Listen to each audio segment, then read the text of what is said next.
Bonjour à tous, aujourd'hui on se retrouve pour le second épisode du podcast de la Galerie Stade et aujourd'hui on se retrouve encore avec Michel. Salut Michel. Bonjour. Alors aujourd'hui Michel, on va se centrer sur un artiste en particulier, ta spécialité, un artiste, un maître de l'histoire de l'art, Bernard Buffet. Exactement. Donc- Un peintre qui m'est évidemment très cher et c'est un des artistes les plus emblématiques et les plus importants. Et on va voir tout au long de ce podcast qu'il n'est pas simplement un peintre, mais un artiste, et je dirais même mieux un génie. Ok, super. Donc on va essayer de répondre à toutes les questions que les gens peuvent avoir sur l'artiste, la cote, son histoire, son style, enfin il y a beaucoup de sujets. Il y a tellement à dire que je ne sais pas si une heure de podcast va suffire. Je suis sûr que non. On fera un épisode 2. La première chose que je voulais te demander, c'est toi, personnellement, comment tu as découvert Buffet? Comment tu l'as rencontré? Alors en fait, comme beaucoup de personnes de ma génération, quand j'étais enfant, j'avais la fameuse reproduction du Clown bleu de Bernard Buffet dans ma chambre. C'était un tout petit tableau, il devait faire 22 par 27, qui avait été édité à l'époque par les éditions Braun. Et je regardais, comme beaucoup de gens, ce tableau qui me fascinait tellement il est hypnotique. Et voilà, c'est ma première rencontre avec l'artiste, qui était assez déterminante en fait, puisqu'après, petit à petit, je vais me rendre compte que cet artiste est tellement important et fort, et tellement divers, et tellement immense par son talent et par la diversité de ce qu'il a pu créer, les thèmes, etc., que je me suis euh, petit à petit initié à l'art de Bernard Buffet. D'accord, on y reviendra. Tu vas parler de thème, il y a beaucoup de choses à dire. En fait, pour les gens qui connaissent pas bien, est-ce que tu peux nous retracer un petit peu rapidement? C'est pas le sujet Oui, on va principal du pas faire podcast. la Voilà, la biographie, que l'on peut voilà, retrouver sur Wikipédia, exactement. mais est-ce que tu peux nous parler un peu de son parcours, de son style? C'est un parcours assez inédit, puisque très jeune, il remporte le prix de la critique. Il est adulé avec un succès monstrueux. Maurice Garnier m'avait dit, il est arrivé chez moi à la fin des années 40 en 2 chevaux, et 4 ans ou 5 ans après, il roulait en Rolls. Maurice C'était Garnier, son marchand historique avec Emmanuel David. Et donc, ça a été quelque chose de fulgurant, en fait. Et ce qu'il faut dire à ce stade, c'est que le succès de Bernard Buffet, au niveau du public, a été constant.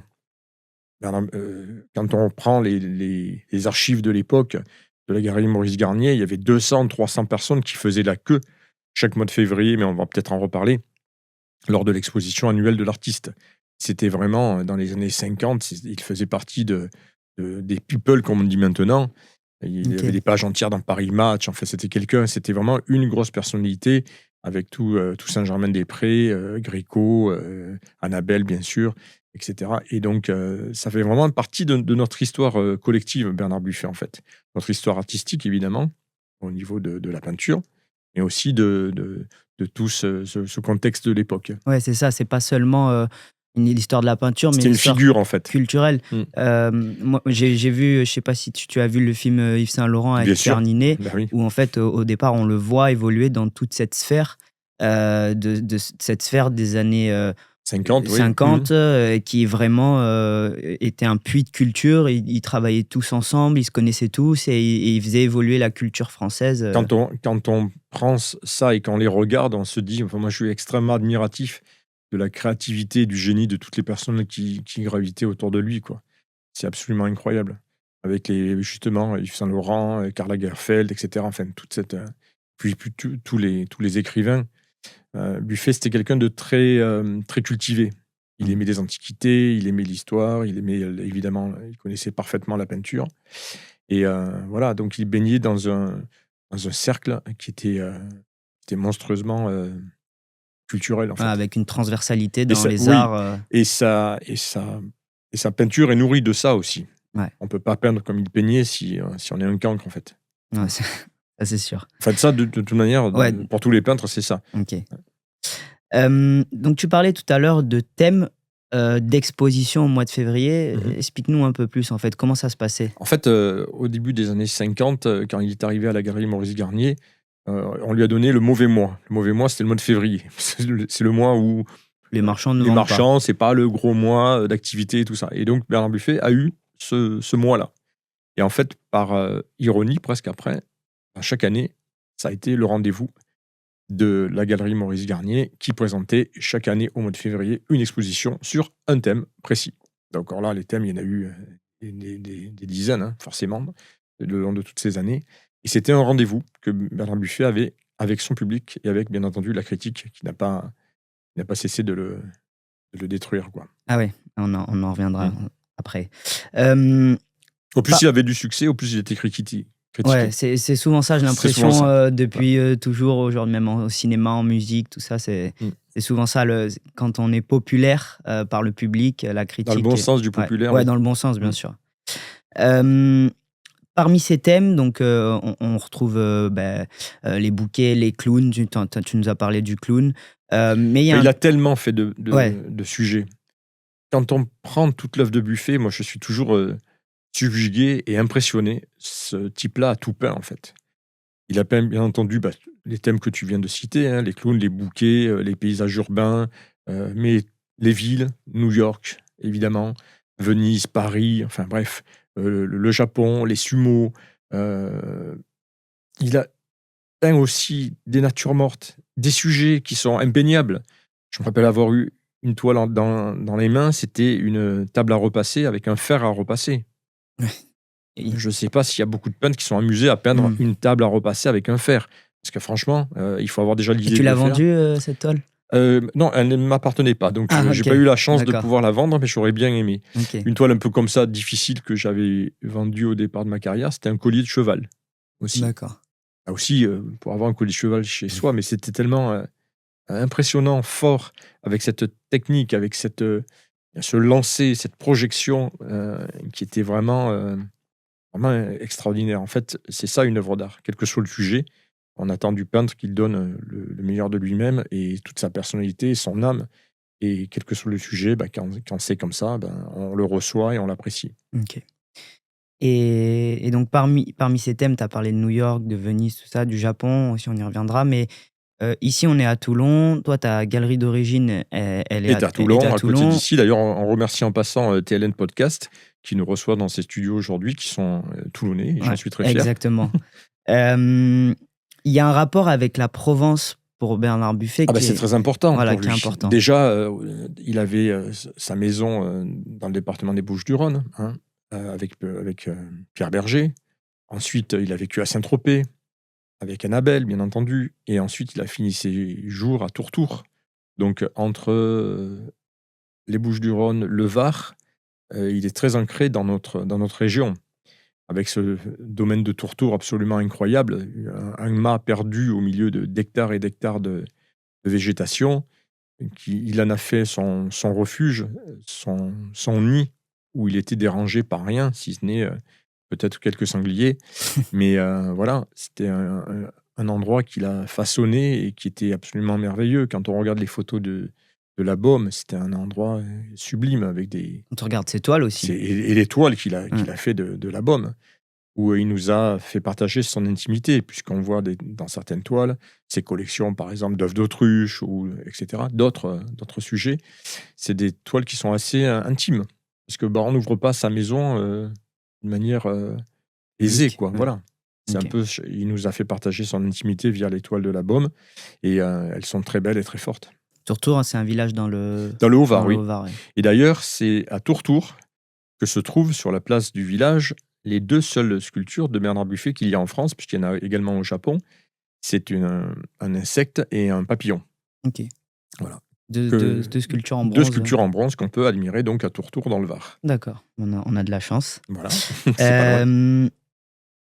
Donc, tu nous as fait la transition avec ce que je voulais te dire par la suite, avec le Japon. Mhm. Le Japon, très important pour lui aussi. Alors là, c'est le plus grand collectionneur de Bernard Buffet qui a créé le musée au Japon. C'est le seul musée Bernard Buffet à l'heure actuelle. On espère, et on en parlera, qu'il y en ait un autre bientôt en France. Mais c'est un musée que tu as eu la chance de visiter, où est repris la plupart des thèmes de Bernard Buffet. Et tu pourras en dire deux mots. Parce que c'est assez exceptionnel parce qu'il y a 6000 m² dans un parc arboré dans la province de Shizuoka Isioka, pour situer, c'est à côté du mont Fuji. Mhm. Et c'est assez exceptionnel parce qu'on va avoir par exemple une salle qui doit faire 800 mètres carrés avec une hauteur sous plafond de 20 mètres, une verrière en haut et 3 tableaux. Oui. Mais là, en fait, ça illustre la complexité d'avoir un musée Bernard Buffet en France. Il faut quelqu'un qui soit assez ambitieux pour pouvoir imaginer et C'est ce que je concevoir. me dis en fait, c'est que C'est ça. la salle, je rentre dans cette salle, je me dis quand même, elle est grande et je vois seulement 3 tableaux, mais des tableaux Bien sûr, il y a dans le gigantesques. fond de notation, il y a des tableaux immenses. Donc, il faut un écrin pour les présenter qui soit à la hauteur du talent et du génie de Bernard Buffet. Et Ah c'est oui. ça toute la difficulté. D'accord. Oui. Et ce Euh, musée, d'ailleurs, pour la petite histoire et pour dire à quel point Bernard Buffet était attaché au Japon, ses cendres ont été dispersées dans le parc du musée. ah ouais. Bah, je comprends parce que Mm. c'est assez exceptionnel. Dans son œuvre globale, là, on a beaucoup parlé d'huile sur toile. On en a une ici que tu as ramenée, Mhm. où on peut voir toute la géométrie, tout le graphisme de Buffet qui est assez exceptionnel, même dans. Et l'expression, surtout, c'est lancé, on dirait, presque un feu d'artifice quand Ouais. les artifices nous éclatent à la figure. J'ai un peu cette impression-là quand je vois ce tableau. En fait, il y a une très belle composition, il y a une lumière qui est magnifique avec le blanc de ce vase et ce bleu dessus. Et ce qui est assez incroyable, c'est que ça contraste avec ces orangés, ces jaunes. Et le tableau est offert comme c'est ça, comme un éclat, en fait. Et ce que j'aime bien dans Buffet, c'est qu'il n'y a jamais de repentir. C'est-à-dire qu'il y va, parfait, il s'exprime et il laisse éclabousser sur la toile comment dire, les petites pointes de noir là qui découlent de son pinceau. Alors, on a des vidéos sur Internet où on le voit peindre. C'est assez impressionnant cette manière dont il peint d'une manière très très lâchée, très lancée quoi. C'est une expression. Voilà, on voit que tout vient de là et il se projette sur la toile. C'est très impressionnant à voir. Ah, c'est passionnant comment tu le racontes parce que au départ, quand on peut l'observer, le contempler, on voit pas tout ça et c'est vrai que quand tu nous le dis, il y a cette force qui nous saute pour être un peu vulgaire, à la gueule et Mhm. et Mais c'est vraiment impressionnant, ouais. et également dans les dessins, j'ai récemment vendu un grand dessin de Saint-Tropez et on voit qu'il a dessiné avec une nervosité. Je crois que quelqu'un a dit il dessine avec un poignard. C'est-à-dire qu'il va griffer, il va lacérer le papier et même limite très abîmé par son trait qui est tellement incisif. Et quand on regarde ça, il y a une force qui émane de l'œuvre qui, moi, me touche beaucoup. OK. C'est rare d'avoir un dessin où on peut, dès qu'on le regarde comme ça, ressentir une telle force. Et moi, j'ai toujours été fasciné par ça dans la peinture de Bernard Buffet. Et au niveau composition, on peut dire aussi que la date et la signature fait intégralement partie de l'œuvre. Et ça, c'est aussi une caractéristique de l'œuvre de Bernard Buffet. La date et la signature vont participer à la composition de l'œuvre. C'est pas mis n'importe où. Ouais. Tout tient. OK. Ouais, c'est pas seulement, en bas C'est à pas droite, anodin, comme on voilà, c'est voit, pas je signe en bas à signé en droite, bas à comme droite, la plupart OK, des artistes font. d'accord. Lui, ça fait partie de l'œuvre et de la composition. OK. Tu as parlé des dessins, là, on a une huile, dans son œuvre, en fait, on a une variété Bien sûr, il de y a beaucoup techniques. d'aquarelles ou de techniques mixtes. Alors, bien souvent, il y a quelques années, on parlait d'aquarelle. Plus justement, maintenant, on parle de technique mixte. Pourquoi technique mixte? Parce que au départ, il y a une construction bien souvent au crayon. Ensuite, c'est fait avec de l'encre de Chine et bien sûr de l'aquarelle. Donc, vu qu'il y a plusieurs techniques, encre, crayon, aquarelle, on parle de technique mixte. OK. Mais il y a une de ces variétés, c'est la lithographie, Et la lithographie, sur bien lequel sûr. on m'a demandé de te poser des questions parce Mhm. que, c'est finalement aujourd'hui l'œuvre de Buffet qui est le plus accessible en termes De prix, de oui, bien prix sûr. Mhm. et donc sur lesquels les gens se positionnent. Mhm. Mais il y en a beaucoup sur le marché, on ne sait pas toujours si elles sont vraies, pas vraies. Mhm. Est-ce que tu peux nous éclairer un peu sur ça? Alors, il faut dire d'abord que Bernard Buffet faisait lui-même ses lithographies chez Mourlot, qui était le grand lithographe du siècle.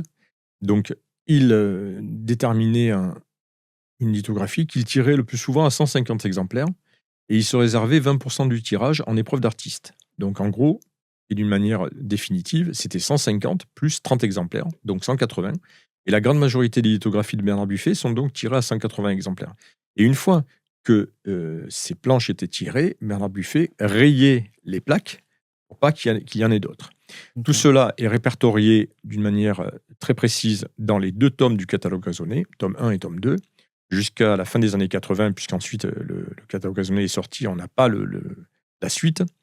Donc tout ce qui date d'après 1986, voilà, nous on a un répertoire, on les a répertoriés, mais peut-être qu'un jour ça sera sur internet d'ailleurs, je pense à le faire.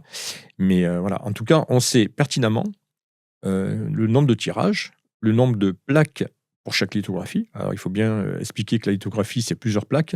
Chaque plaque correspond à une couleur. On parle par exemple de lithographie en 8 couleurs. Quand il y a 8 plaques, où le papier va passer sur les 8 plaques pour récupérer les 8 couleurs qui composent la lithographie. Donc la lithographie est un art à part entière, hein. Donc c'est pour ça que les lithographies aujourd'hui de Bernard Buffet se vendent et se vendent très bien. On a des résultats à plus de 5 000 € pour des planches. Et parce que les gens ont compris que ça faisait partie intégrante de l'œuvre de Bernard Buffet. Et pas seulement une reproduction C'était comme on pas peut entendre. simplement une lithographie ou Mm. des choses qui ont été tirées un peu d'une manière exhaustive dans les années 80, où on a parlé de lithographie ou des choses qui étaient faites à l'offset et signées par l'artiste. Là, on parle de vraies lithographies, comme Chagall a pu en faire, comme Picasso, etc. Avec des prix, bien entendu, très importants, parce que justement, ça fait partie de l'œuvre, ou comme des gravures pour Bernard Buffet, chez La Courrière et Frelot, à Paris. De la même manière, les gravures, il les faisait lui-même. Elles sont signées par l'artiste, parfois par le cachet. Et ce qu'il faut bien préciser à ce niveau-là, c'est que le cachet de la signature n'est apposé uniquement sur ces gravures. Donc si vous voyez une lithographie avec un cachet, c'est faux. C'est un faux. C'est pas une lithographie originale. Le mieux, c'est de nous contacter et on vous dira en fait ce qu'il en est. Puisqu'on D'accord. a C'est là toute l'expertise que toute tu as. l'expertise, oui. Ok. D'accord, d'accord. Et au niveau de. Tu parlais donc de certains résultats. En fait, Mhm. la cote de la lithographie évolue comment? Ben, en fait, la cote de la lithographie, bien souvent, elle est corrélée avec les résultats du sujet. Par exemple, on sait que pour Bernard Buffet, les clowns, ça fait partie des tableaux les plus chers. Donc, les lithographies représentant des clowns sont aussi assez chères. De la même manière qu'une vue de New York ou de Paris ou un bouquet sera plus... ou un Venise, d'ailleurs, sera parmi les thèmes les plus recherchés et les plus chers. D'accord. Après, ce n'est pas des prix très importants, hein, puisque les lithographies de Buffet, on est de quelques milliers d'euros. Pour l'artiste qu'il est, c'est un bon moyen d'y rentrer, en fait. Ok. De rentrer dans De l'œuvre en commencer sa achetant collection. quand même une œuvre de Bernard Buffet. Vous achetez une gravure ou une lithographie de Bernard Buffet, c'est une œuvre de Bernard Buffet. Signé. Signée, autographe par l'artiste, évidemment. Ok, d'accord. On parle souvent aussi de EA pour la lithographie. Donc EA, c'est ce que je vous ai expliqué, c'est les 20% du tirage qu'ils se réservaient. Et donc, elles sont annotées EA, épreuve d'artiste. D'accord. Ok. Là, il n'y a pas de numéro. Et alors, parfois, il est numéroté, sur Ok. 30, donc, et parfois non. D'accord. Ok, ok. Là, donc, on est rentré un peu plus dans ce sujet du marché. Mhm. Ça va être un peu la deuxième partie d'aujourd'hui. Le marché de Buffet, ça a l'air très compliqué. Déjà, le marché de l'art, pour beaucoup, on me dit souvent, c'est très opaque, c'est pas facile à Mhm. comprendre. Et Bernard Buffet, c'est encore plus compliqué. Voilà. Donc, on va essayer de, même si en si peu de temps, on n'arrivera pas à tout expliquer, mais un peu de décrypter tout ça. Comment fonctionne le marché de Buffet? Est-ce que la cote de Buffet augmente? Déjà, c'est Voilà, la alors ça, c'est première la question. grosse question qu'on me pose tout le temps. Voilà. D'accord. Est-ce que la cote de Buffet augmente? Alors, ce qu'il faut savoir, c'est que depuis 25 ans que je m'occupe de Bernard Buffet, quand on regarde la cote sur 25 ans, c'est une cote qui est en hausse constante. D'accord. Voilà. Donc, ça ne fait qu'augmenter. Même pendant le Covid, les prix se sont bien tenus. Donc, on voit que même dans des périodes difficiles, les toiles se sont vendues et bien vendues. Donc, la cote est en constante augmentation. Tout ça parce que on s'est rendu compte depuis tout ce temps-là que Buffet est un artiste déjà d'une cote mondiale. Ça ne se vend pas qu'en France, ça se vend de partout. Évidemment en Asie, évidemment aux États-Unis, mais de partout en Europe. Donc la cote et la demande est mondiale. Et donc cela a fait, comment dire, a a aidé à ce que la cote soit en constante augmentation. On a également eu 2 expositions muséales, donc la fameuse exposition au musée d'art moderne de la ville de Paris, qui a été extrêmement importante. En 17. 2016 ou 2017, ouais. Oui. Ok. Qui a été prolongé d'ailleurs. Qui a été prolongé vu ouais, le succès. Le succès. Je me rappellerai toujours le soir du vernissage. Je me rappelle, là aussi, ça m'a fait penser à la grande époque de Bernard Buffet chez Maurice Garnier. J'avais fait des photos d'ailleurs de la queue immense des gens qui se pressaient pour aller voir l'exposition de Bernard Buffet. Ça m'avait ému de revoir ça, de pouvoir quelque part le vivre. Et donc cette exposition au musée d'art moderne qui a donné une reconnaissance officielle à l'artiste qui a été jusque-là national, national chez nous, quoi. Exactement. Et international. Et donc c'était quelque chose de très important qui 10 ans encore avant était impossible. Donc Maurice Garnier m'avait averti avant de mourir, m'avait dit: Michel, j'ai une grande nouvelle à vous annoncer. Nous allons avoir une exposition au musée d'art moderne de la ville de Paris. Il m'avait dit: je ne serai plus là pour le voir, mais par contre, vous le verrez, ce sera une bonne chose. Et évidemment, j'ai eu une pensée très émue quand je suis rentré dans le musée, quand j'ai vu le portrait de Maurice Garnier. C'était un moment de vive émotion pour moi, en me remémorant ce qu'il m'avait dit. D'accord. Un musée, tu parles donc de ce musée qui a le musée d'art moderne de la ville de Paris qui est gigantesque, mais il n'y a pas que le musée d'art moderne qui a des toiles dans sa collection. Bien sûr, il y a des toiles de Buffet dans de nombreuses collections. Également à Londres, évidemment, un peu de partout dans le monde.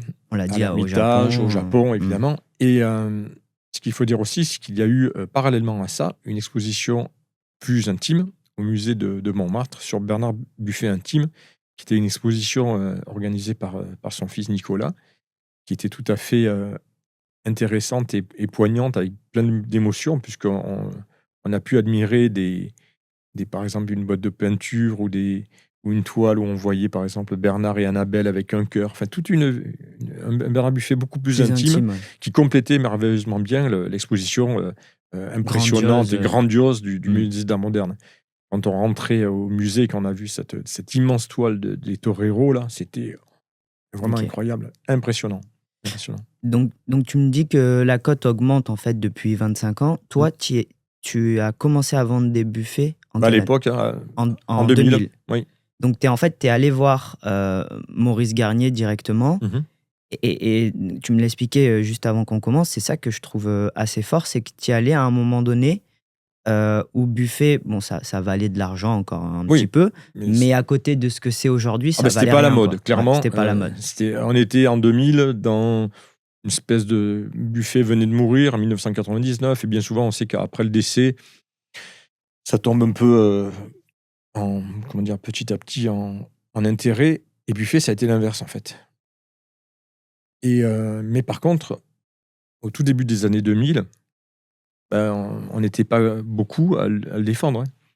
Et Maurice Garnier m'avait dit: mais merci Michel, je suis heureux d'avoir un jeune marchand dynamique qui va m'accompagner pour faire des expositions de Bernard Buffet. Et j'ai eu, grâce à Maurice Garnier, j'en remercierai jamais assez, la possibilité de vendre des toiles qui appartenaient à Bernard et Annabelle Buffet, qui étaient dans leur maison d'ailleurs, que j'ai pu vendre lors d'expositions à Toulon, à Lyon et à Paris dans mes galeries.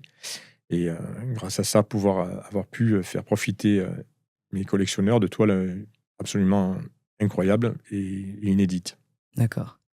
Et donc, en quelques... On ne va pas rentrer dans les détails, mais tu dirais que la cote a augmenté, pour donner quelques chiffres. Alors la cote a augmenté, par exemple, les clowns, à l'époque, on parlait de quelques...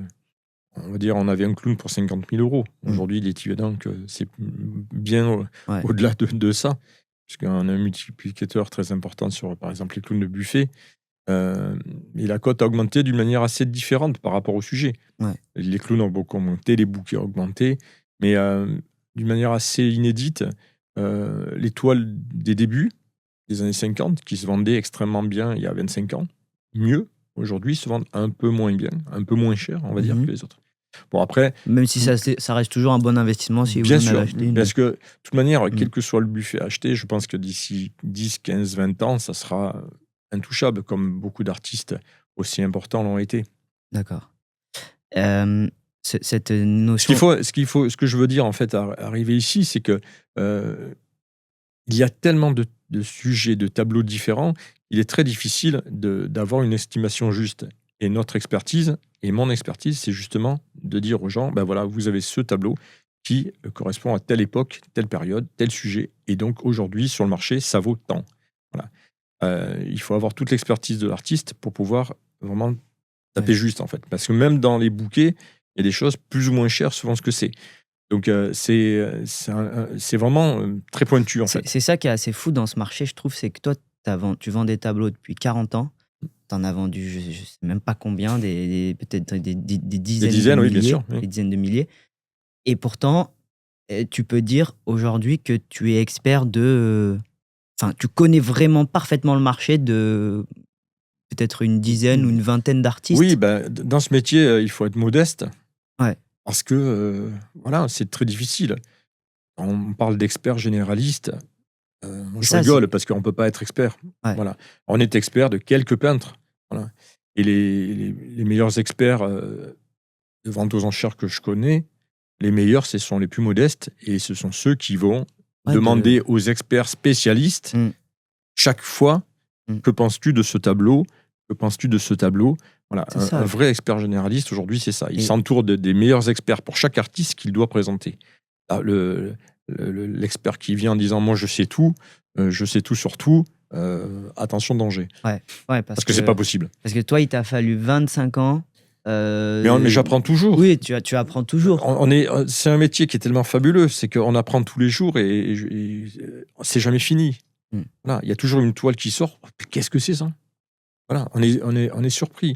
Pour tous les artistes dont moi je suis vraiment expert et spécialiste, je suis toujours surpris de découvrir des choses. Tiens, il a fait ça. Parce que bah, dans une vie, Ouais. bah, l'artiste, il Il n'a pas évolue. suivi toute la vie non plus, quoi. Voilà, Ouais, c'est ça. ouais. Après, je dis souvent, quand on regarde un tableau, c'est un peu comme une écriture. Une écriture de quelqu'un qui vous est cher.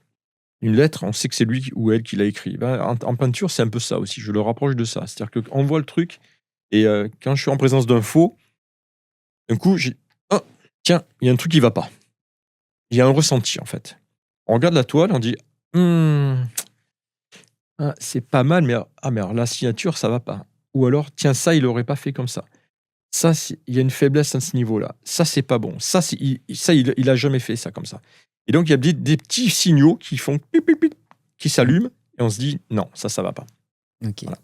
Après, pour être très clair, la décision définitive vient au fonds de dotation Bernard Buffet, évidemment, Galerie Maurice Garnier, qui est et restera la seule référence, puisque eux, ils ont tout en référence quasiment.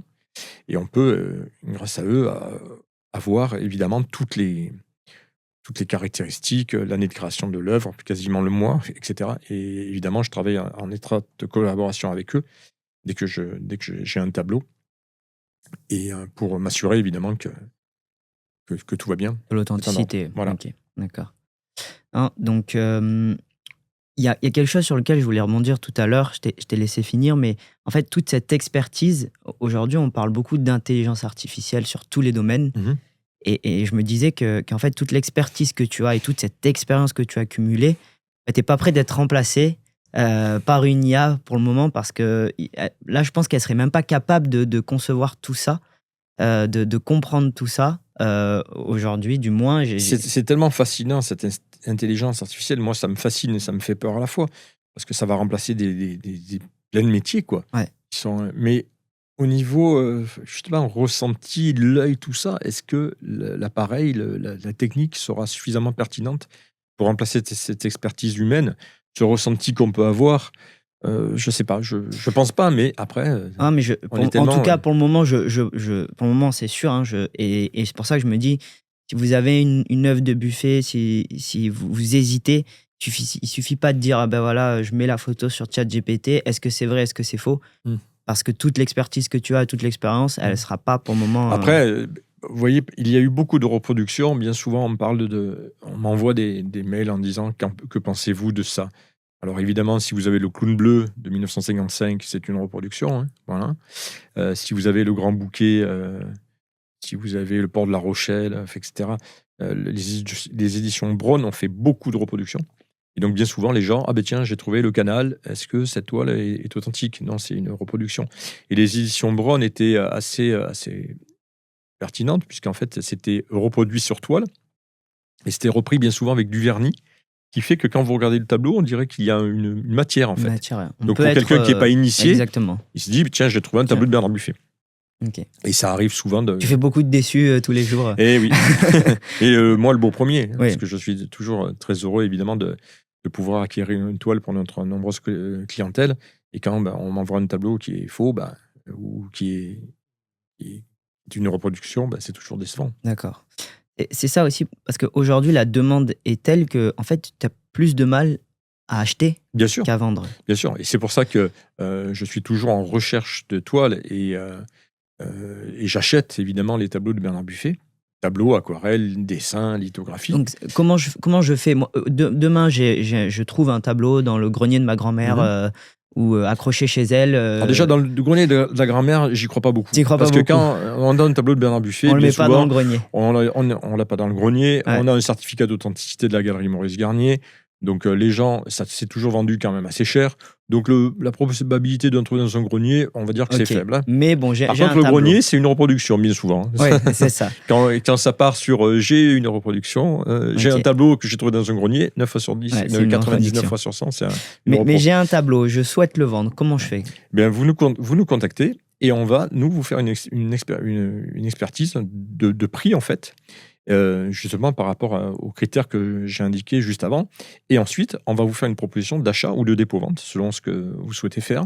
Et les personnes avec qui je traite sont toujours extrêmement surprises de la facilité avec laquelle la transaction est faite. On se donne rendez-vous, une fois que le prix est convenu, on va dans une banque, un chèque certifié, la personne encaisse son chèque, traverse la rue, va à sa banque le déposer, et en l'espace d'un quart d'heure, c'est réglé. Voilà. C'est extrêmement liquide un tableau, une fois que on est d'accord sur le prix. Il n'y a pas à attendre 2 mois ou 3 mois avant d'être mis en vente, plus ensuite 2 mois pour être payé, etc. Donc ça, c'est le critère de rapidité et de facilité. J'ai une dame qui m'a dit, ah dis donc, j'ai plus rapidement vendu mon tableau que mes assurances vie. Voilà, Ah oui. elle a eu besoin de liquidité et je me rappelle toujours Donc, cette réflexion. En 20 Ça a été, avec minutes, vous, ça a été, elle est venue, on a pris un café, on s'est entendu, on est parti à la banque, elle a eu son chèque, on a traversé la banque, elle a mis à la Société Générale son chèque et puis c'est réglé. D'accord. C'est tout clé en main, très facile. Voilà. Ok. Sécurisé évidemment, puisque c'est le banquier qui lui a remis, mon banquier qui lui a remis le chèque. Donc au moins comme ça, il n'y a pas d'histoire. Il n'y a pas d'histoire, C'est clair. pas de problème. Voilà, le prix est clair, le règlement est rapide et facilité par la transaction. Par la transaction. Ok.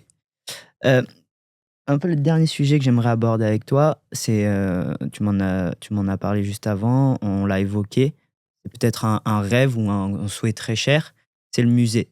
Bien sûr. Mais le musée Bernard Buffet, bien souvent, quand je discute avec des collectionneurs, ils me disent ah oui, Buffet, c'est toujours très sombre, ou c'est toujours. Il y a plein d'idées reçues, des a priori et tout ça. En fait, on s'aperçoit que la plupart des gens ne connaissent pas l'œuvre de Buffet. Elle est tellement immense, elle est tellement importante, elle est tellement emblématique que il faudra un musée pour vraiment montrer ce qu'est vraiment Bernard Buffet. Parce que le Buffet des années 50, fin 40, début 50, va être très différent des années 60, 70 et 80. En fait, il y a autant de décennies que de styles de Bernard Buffet. Je me rappelle toujours, lors d'une exposition, j'avais des tableaux des années 70, milieu des années 70, qui étaient d'une justesse, d'une quasiment impressionniste. C'était des leçons de peinture, mais très loin de l'image qu'on peut avoir de la peinture de Bernard Buffet. Ce sont des paysages avec des peupliers, avec un cours d'eau, c'est extrêmement léché et tout. Et les gens me disaient, mais c'est Bernard Buffet qui a fait ça aussi. Ben oui, c'est aussi Bernard Buffet, c'est aussi une partie de Bernard Buffet. Les paysages de Bretagne emblématiques de ces années-là également. Après, tout ce qu'il a fait sur 20 milieux sous les mers, les sumo, une fois de plus. Enfin, il a tellement abordé de thèmes que l'œuvre est tellement immense qu'il faut un musée pour montrer tout ça. Et un musée d'importance, parce qu'il y a tellement de tableaux à montrer dans Ce le qu'on fonds de disait dotation. tout à Parce l'heure. que ce qu'il faut expliquer, c'est que le fonds de dotation, Maurice Garnier a créé ce fonds avec un fonds de tableaux qui sont destinés au musée Bernard Buffet. D'ailleurs, les dernières expositions que Maurice Garnier avait fait à l'époque, c'était tableaux pour un musée. Chaque année, au mois de février, après la mort de Bernard Buffet, il a exposé chaque année 5 à 6 années de création avec un catalogue dédié tableau pour un musée, 1947, 1952, etc. Chaque année, il a montré une partie. C'était son souhait le plus cher, et parce que le jour qu'il y aura un musée, comme la cote sera là aussi, Mm. va monter d'une manière exponentielle, puisque qui dit musée dit aussi on va montrer, et le nombre d'amateurs et collectionneurs est déjà important, mais quand on va donner le goût aux gens de dire ah ben Bernard Buffet c'est tout ça, ben là la demande va être encore croissante, et on est dans un marché de l'art. Un marché de l'art, c'est quoi? C'est une demande et une offre.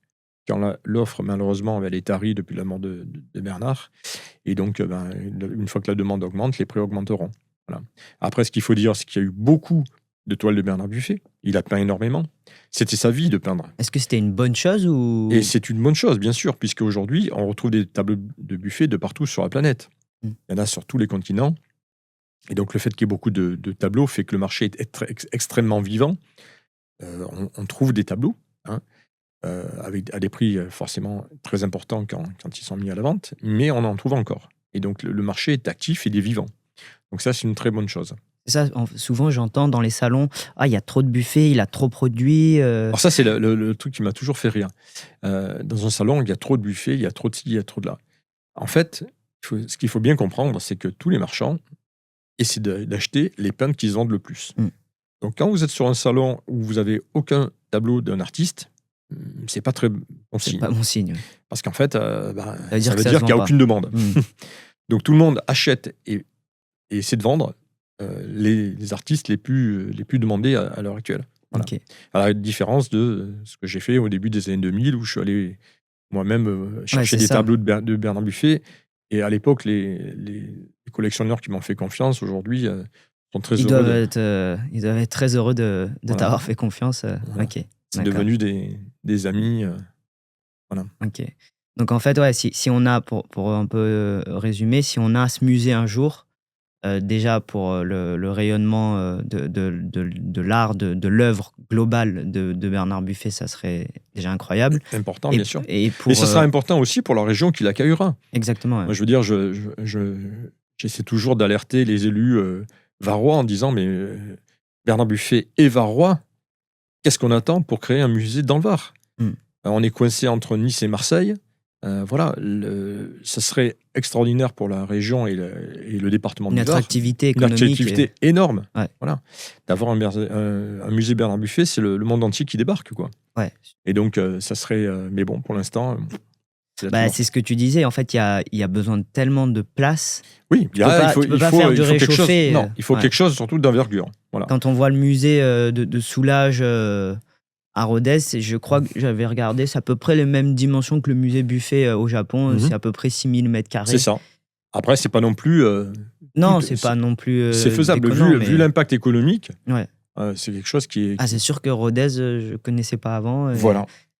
Mais l'art fait voyager. Vous savez, on fait souvent le parallèle avec les restaurants étoilés. Un restaurant étoilé, il peut être au fin fond de la campagne.